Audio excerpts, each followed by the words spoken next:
Okay, basically what you're going to do is you're going to loosen up this bolt here and this bolt here. And I'm going to show you how to do it first.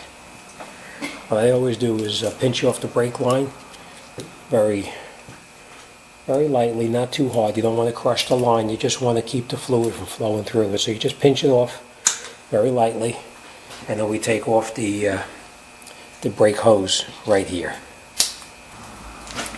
Of course, you want to have a bucket down underneath to catch any fluid that drips out.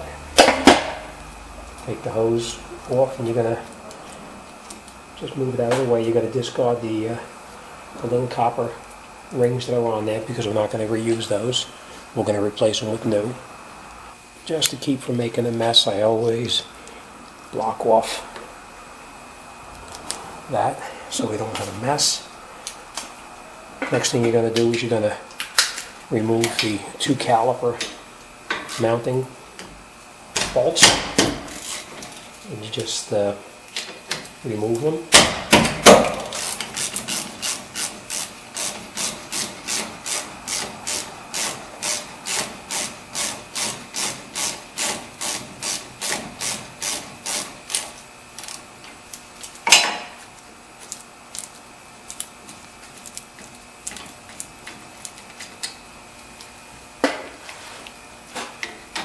Same thing on the bottom. Sometimes this bolt down here will turn. If it does turn, you can just hold it with a wrench. Most of the time you can just unscrew it right out.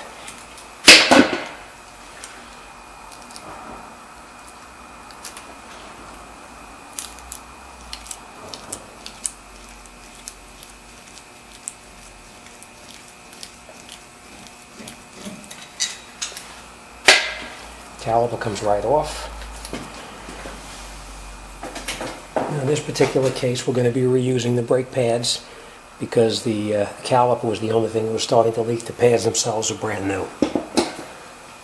We're just going to take the pads and move them out of the way because we're going to be reusing them.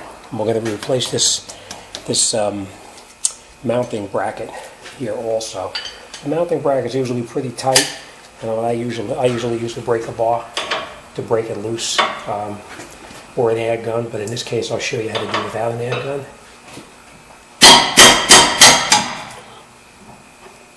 Break them loose.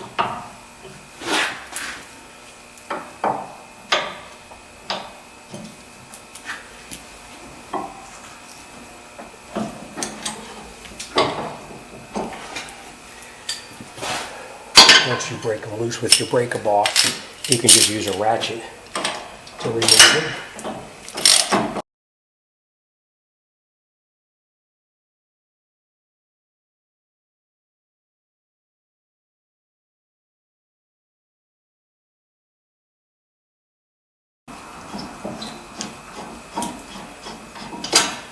Right, and this is actually trash, so we don't really need this. Mounting bracket comes without these clips in here, so you'll need to put these in, and these hold the brake pads in place. And they just push right in just like that. Okay. Same thing on the other side. You just put the clip in there, and it pushes right into the groove where it's made for it, and then we can remount this onto the car.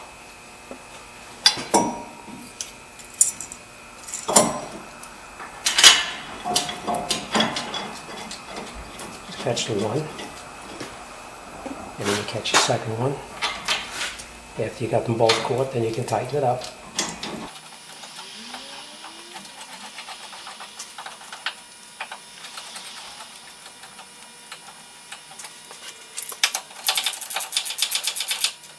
Tighten them both up. On the mounting bracket, I always use the breaker bar and air gun to make sure it's tight.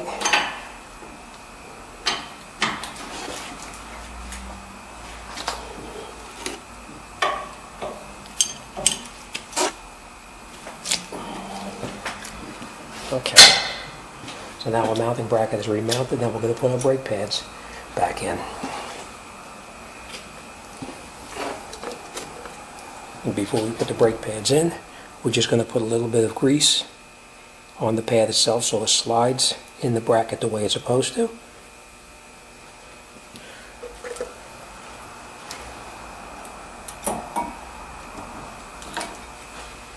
Just like that. We're going to mount the inner brake pad same way. We're going to put a little grease on the end right here and right here.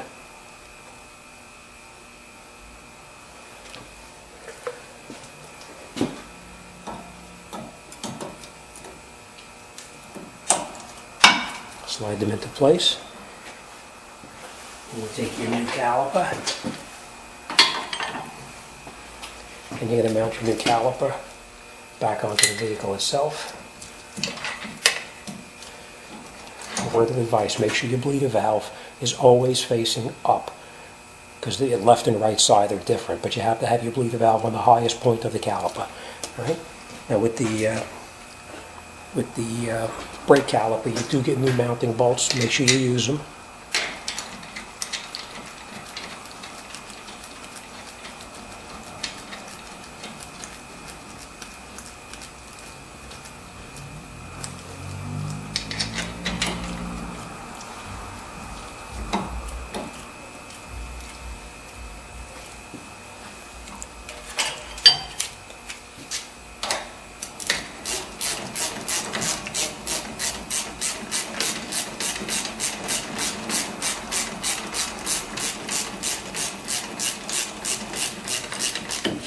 Tighten them both in.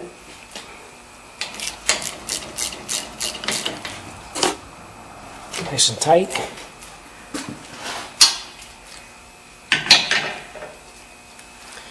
And then remember, we said we're going to replace the O-rings that come with the new caliper.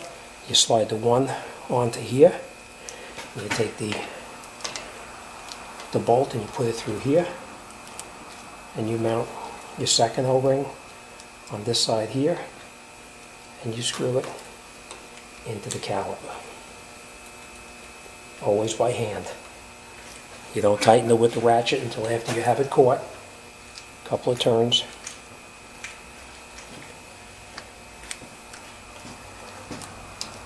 And then you just screw it in.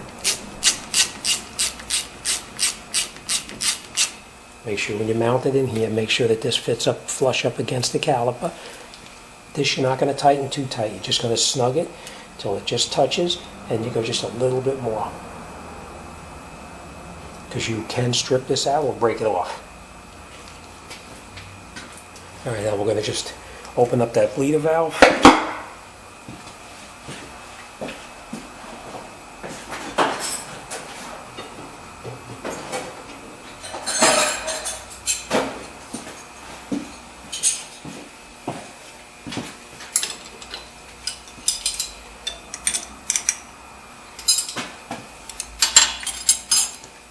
Open the bleeder valve up. Remove your pliers that were on the line, and we're just going to let it drip until the fluid starts to drip out of this caliper right here. And once the fluid drips out, then we're going to close it back up. We're going to go around to the other side of the vehicle, do the exact same thing we just did on this side. We're going to bleed it out right through there, and then we're going to have the master cylinder filled up with brake fluid. And we'll have an assistant sit inside the vehicle and pump the brake pedal 3-4 times. The pedal comes up higher. Then they hold the brake pedal down. You open up this bleeder valve, let the fluid squirt out. You close the valve. They pump the brake pedal up inside the car again until it's hard. They hold the brake pedal. You open up this bleeder valve a second time. The fluid squirts out. They hold the foot to the floor. You tighten this valve. After you tighten this valve up, they pump the brake pedal again. And you repeat that procedure 3 times, 4 times until you have just fluid coming out and no air. Right? And that's it. Okay. And you'll see the fluid starts to drip out. Let it drip for a little bit just to get the air out of it. It'll make it easier when you try to bleed it out with an assistant. So as you can see, replacing the brake caliper is really not that difficult. The most important part is that make sure you bleed all the air out of the system. Thanks for watching. See you on the next one.